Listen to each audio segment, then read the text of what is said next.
Hi, Sienna. Ready to talk about Riding Academy Season 2? I was born ready. Episode 1, Back to the Starting Line. Spirit and Mystery are now staying together at Palomino Bluffs, which means Maricela is also now staying at Palomino Bluffs. But there's one big thing that Maricela needs to know how to do to be able to attend Palomino Bluffs, which is riding. She needs to learn how to ride. So, while she's on the beach learning how to ride, Lucky is trying out for the racing team. when the coach gives her one chore that the coach says is really important, chalking the track. And when they're finished, Lucky thinks she's done a great job, but then she turns around and all the lines are squiggly and she's done a terrible job. We don't got this. So she decides to do it by herself, but that's cheating. It comes out perfectly because she did it herself.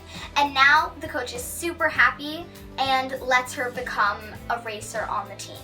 Since Spirit wasn't trained to be controlled by Lucky, he is acting like it's a race in his wild herd. And they knocked over one of the racers. Now Lucky's entire team has been let down. Maricela is learning how to ride Mystery, and she's actually getting better and better. But Mystery slips on a rock and gets hurt. They are all rushing to help Mystery, and Maricela hops right onto Chica Linda, and doesn't even think about it. So that shows that she can ride a horse if it's in a dangerous situation. So Lucky and Spirit bring in a boat to help Mystery because the tide is getting higher and she could drown. So now they're in the water, and they have to get Mystery with her hurt leg onto this boat.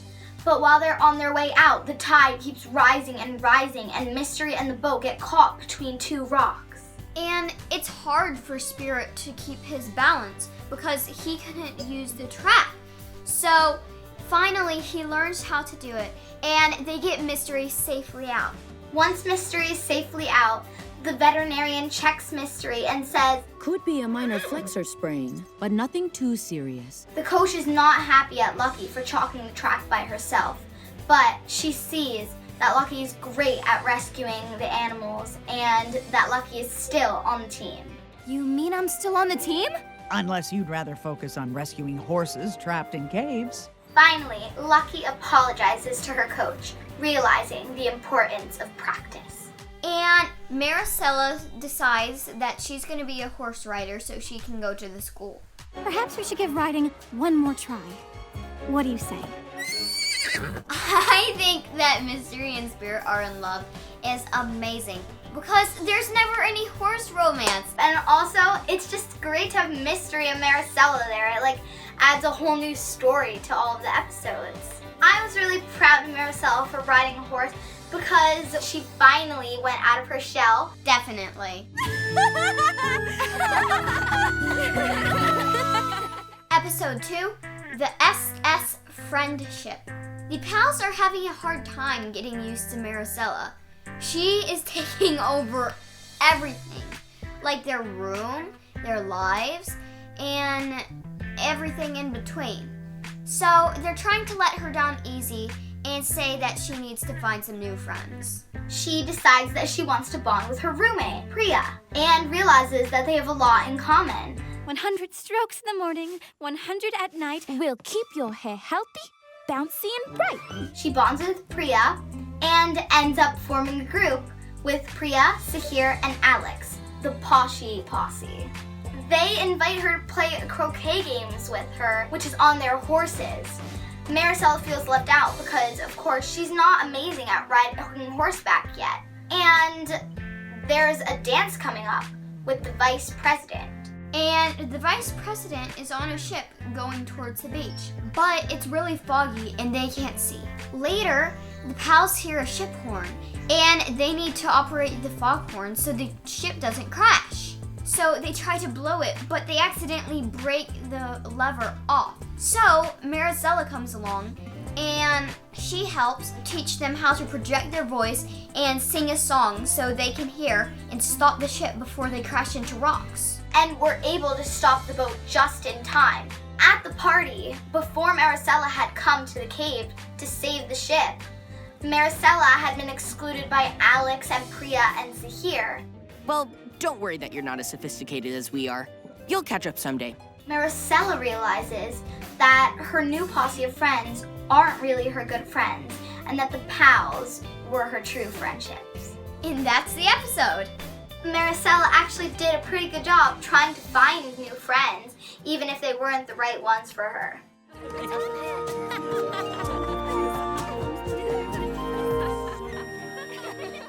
Episode 3, The Gavel of Justice. BB is class rep. She kept banging her gavel when people kept on talking and shouting out their ideas about what to do. If you pound that gavel one more time, I'm going to throw it in the ocean. But then her gavel goes missing. The gavel is found in the classroom with a smashed window, and they're trying to figure out who did it. Everybody blames Alex, but Lucky thinks he might be wrongly accused. And Alex's face is in the school newspaper, and it's saying that he's a vandal. But Lucky overhears Alex and Beef talking. Sure, BB bugs me a lot, but I'm not a vandal. I just feel bad for Liberty.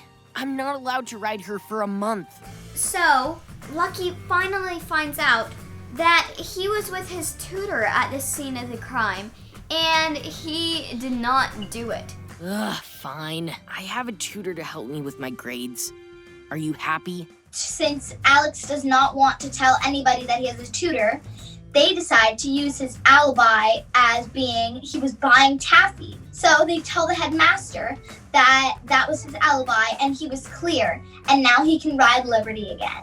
And finally, they find out who did it. It was Boomerang. The horses were fighting over the gavel because it had a little bit of icing on it. Case closed. I love it when Abigail is acting all serious when she's trying to solve clues and she drops her ice cream. It made me laugh so hard. I totally agree with that. It was really funny. Episode 4, The Rival Racer. Lucky is getting ready for the relay race, but a new kid comes along. Eleanor and her horse, Beans. They are really fast.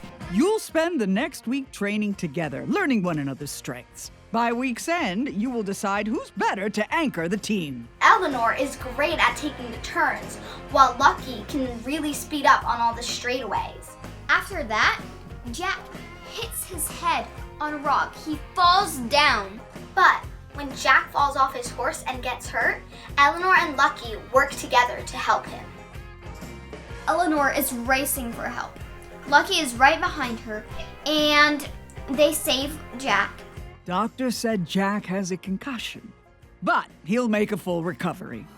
In the end, they become friends, and Lucky decides Eleanor should be the one in the race. Coach Bradley, Eleanor should anchor. She really is the fastest. And Lucky is still doing a great job on the team. I liked this episode because Eleanor comes on and she's a great racer, and Lucky sees that there's going to be other competition for her out in the world. You know, if we train together, Palomino Bluffs will be first place in no time.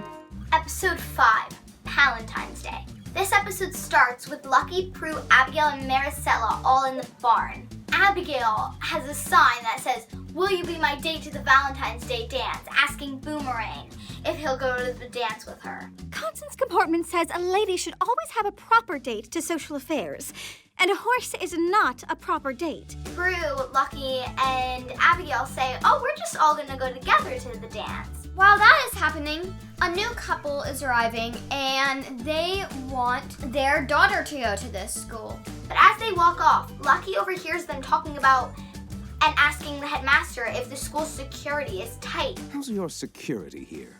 Lucky thinks this is kind of suspicious and odd. While that is happening, they are getting ready for the Valentine's dance.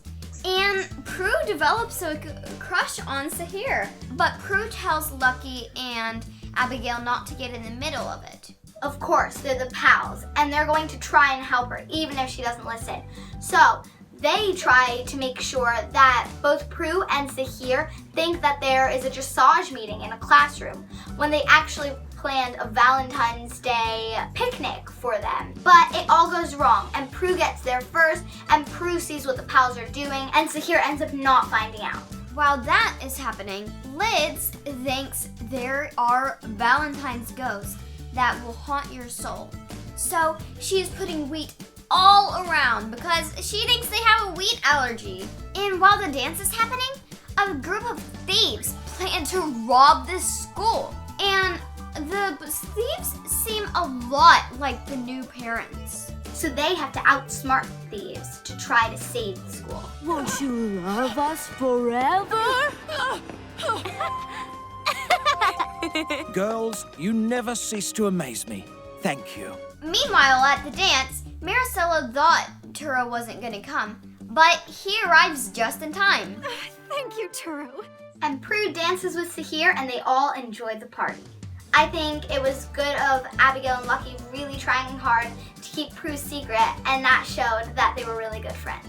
I think Abigail should have the right to take her horse to the dance because it's like you don't have to have a date. And I think it was funny that she would take her horse to the dance. Horses like dancing too. And candy. Episode 6, Grandpa's Treasures. The pals are on a train after Lucky's grandfather's funeral. And Lucky is really sad that she wasn't on good terms with him before he died. When she gets home, they have a picture of him looking angry and stern, but Lucky doesn't like that picture. She's trying to find a picture of him where he looks happy and like the loving grandpa he was. And Lucky is determined to prove how much her grandfather meant to her.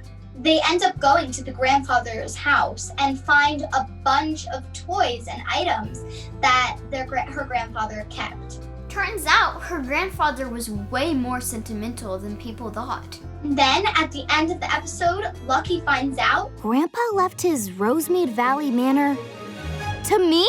And that's the episode. I was really sad when he died in this episode. I knew she loved him, but she didn't get the chance to say that. I felt the same way because, Lucky had felt bad for saying no to not going to the city with him, but she knew that her home was in Miradero and that she had always kept trying to show him that she really, really did want to be with him, but she never really got the chance to tell him.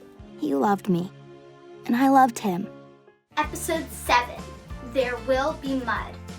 This episode starts with Principal Perkins holding a school meeting outside and talking about how oil is now going to be replacing coal. They're going to be drilling into the earth and making new things for the school. An upgrade to the veterinary lab. Ooh, I hope we get new beakers and flasks. We lost half of our glassware in the possum incident last month. Everyone seems okay with it, except Liz, the school reporter. And then Pru joins Liz, and they start protesting against the oil drilling because the ground starts shaking like an earthquake.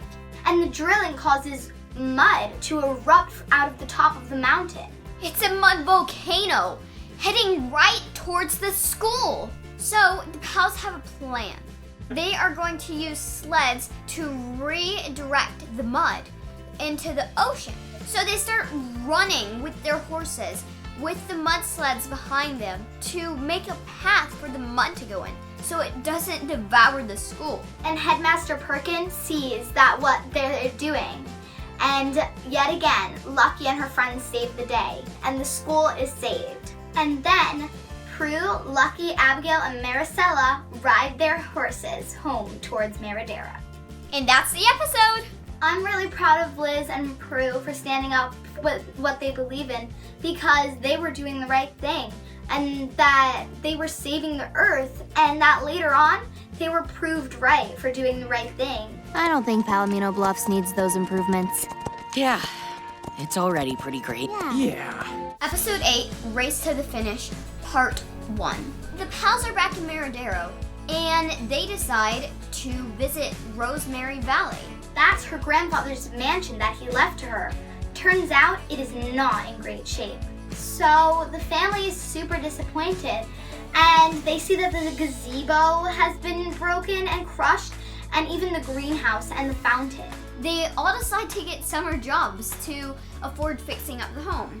Pru works for her dad as a ranch hand. Abigail works for Pru's mom as a veterinarian assistant. And Lucky got a job at the Rosemary Valley racetrack. Since Lucky has a job there now, she gets to spend her day with a bunch of professional junior racers, and she's really excited about that. After saving up money, the three of them have fixed up the house really well. But then the roof caves in. Lucky's dad decides that the house is too dangerous to fix up. And then it ends with "to be continued." Episode 9, Race to the Finish, Part 2. Lucky's dad decides that her grandfather's house should be sold. We've talked it over, and we came up with the best solution for your grandfather's house. We're going to sell it. Lucky's not happy with this idea because her grandfather left her the manor. The pals want to get the roof fixed, so the house is safe again. Lucky decides to compete in the Junior Cup race. You're officially on the Junior Cup roster. And the prize money for that winning will make her be able to fix the roof and fix up the entire house. Pru and Abigail help her train. This is her first professional race. Good job, Spirit. Lucky wins the race. And it's Lucky Prescott and Spirit winning the Junior Cup. Ladies and gentlemen, talk about a comeback. But decides to spend the money on buying a horse that was injured. The pals decide to turn the manor into an animal sanctuary. Once we fix up the barn, it'll be the best place for the racehorses to recuperate. People from all over Maradero bring in animals that can stay there. And Maricela is there to help too. If I can turn a dusty tent into a magnificent living space, I can surely restore this manor back to its former glory. When she had said, "Why isn't this horse going to get to race anymore?" I totally agreed with her. Even though the horse broke its leg, it should still be allowed to race. When they turned the mansion into an animal sanctuary, I was so happy because that would go to a great use and animals really need it. Well, let's get to work. Yeah, those animals need us. We are going to play Spirit Antagonist Trivia. Ooh, that sounds fun. All right, I'll go first. Here's your clue. Some say he's not even a man. Some say he's a shadow. But you better pray you never run into him. Butch LaPrey. Ding, ding, ding, ding! Good job! Okay, my turn. Whether or not this guy is a villain is no gray area. He once stole Spirit. Oh, Grayson!